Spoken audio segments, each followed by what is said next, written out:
Takbir. Takbir. Takbir. Assalamualaikum warahmatullahi wabarakatuh. Kita tidak berdiri di sini kecuali kita sedang melanjutkan komitmen yang telah kita ikrarkan sebelum Jokowi lengser pada 20 Oktober 2024 yang lalu, yakni komitmen untuk seret Jokowi ke penjara agar bisa diadili. Takbir. Namun dalam perjalanannya, masalah kita bukan hanya Jokowi. Jelang pelantikan Gibran Rakabuming Raka, ternyata kita memiliki pemimpin yang kualitasnya dari 282 juta penduduk ini, kita dipaksa menerima pemimpin bernama Fufu Fafa. Karena itu hari ini kita melanjutkan komitmen untuk menegakkan keadilan dan melawan kezaliman. Takbir. Sebagai umat Islam, tidak ada terminologi lain dalam kerangka menegakkan Islam kecuali menegakkan Islam itu sendiri bagian dari keadilan. Karena itu maksud daripada penegakan keadilan adalah untuk menegakkan Islam, di mana salah satu syariat Islam mengamanatkan orang-orang yang zalim, yang berbuat keji, berbuat jahat, menyengsarakan rakyat, membunuh rakyat, harus diadili dan dipenjara. Takbir. Saudara Joko Widodo telah melakukan berbagai kesalahan, kejahatan, dan kezaliman yang luar biasa banyaknya. Nih, file kejahatan saudara Jokowi ini, kalau kita print, kertasnya kita tumpuk, kasus Jokowi ini bisa sampai ke bulan. Itu karena banyaknya kejahatan, kesalahan, dan kezaliman Joko Widodo. Karena itu hari ini kita menyampaikan tuntutan agar saudara Joko Widodo ditangkap di penjara, karena penegak hukum punya wewenang menangkap untuk orang yang melakukan kejahatan yang delik pasalnya ancamannya lebih daripada 5 tahun, dan setelah itu diseret ke penjara. Takbir. Jadi kasusnya banyak. KM 50 di era Jokowi kezaliman terjadi, kanjuruan terjadi di era Jokowi, ijazah palsu terjadi pada Joko Widodo. Karena itu kepada Bapak Kapolri saya himbau kepada Bapak sebagai aparat penegak hukum, pimpinan dari institusi Polri yang punya kewenangan menangkap orang dengan status melakukan kejahatan adalah institusi kepolisian. Kami rakyat biasa, kami tidak bisa berbuat apa-apa. Kami hanya bersuara menyampaikan hak konstitusi sebagaimana diatur pada pasal 28 Undang-Undang Dasar 1945 agar Anda yang digaji dari uang rakyat, Anda yang diberi fasilitas dari uang rakyat, menegakkan hukum dan segera menangkap saudara Joko Widodo, ditahan di penjara, lalu seret ke pengadilan. Takbir. Yang kedua, kita prihatin. Di tengah rasa syukur kita, ternyata Jokowi akhirnya lengser 20 Oktober yang lalu. Kenapa kita sebut lengser? Karena sebelumnya dia minta 3 periode, minta tunda pemilu agar kekuasaannya bisa terus bertakhta di istana. Akhirnya karena kita menuntut, bersuara, dan menolak narasi 3 periode ataupun tunda pemilu, lengser juga itu Joko Widodo. Tapi kebahagiaan itu ternyata hanya sebentar.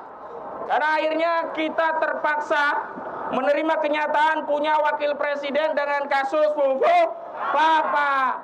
Badan Cyber dan Sandi Nasional menurut keterangan bocor Alus Tempo telah memberikan keterangan bahwa yang dimaksud Fufu Fafa adalah saudara Gibran Rakabuming Raka.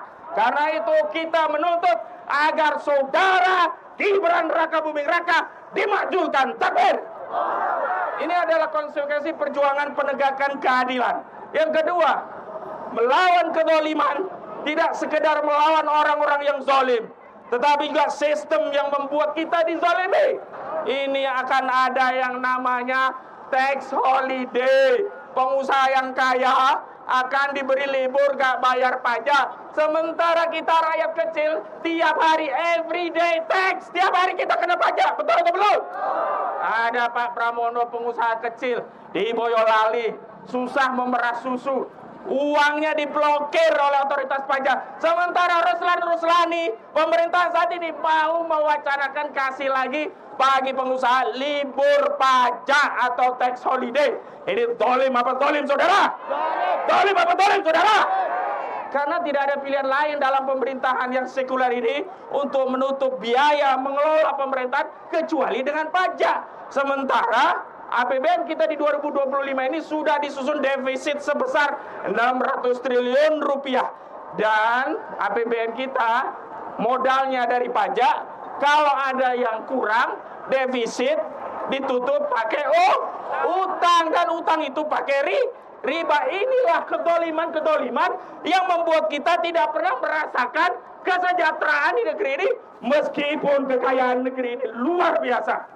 Karena itu sebagai bagian dari seruan keadilan di negeri ini yang mayoritasnya penduduknya muslim, saya serukan kepada Presiden yang baru, Saudara Bapak Prabowo Subianto, agar melakukan nasionalisasi di sektor pertambangan yang dalam Islam itu terkategori al-milkiyatul amah, haram bagi pribadi, korporasi, apalagi asing dan asing yang jadi kaya raya karena tambang kita. Saya sudah hitung 4 sektor pertambangan saja, batu bara, nikel, emas, dan gas, itu potensi pendapatannya 4.212 triliun per tahun. Ini gede atau gede sekali? Gede atau gede sekali?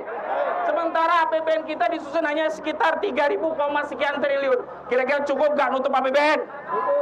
Perlu majekin rakyat lagi gak? Tidak perlu.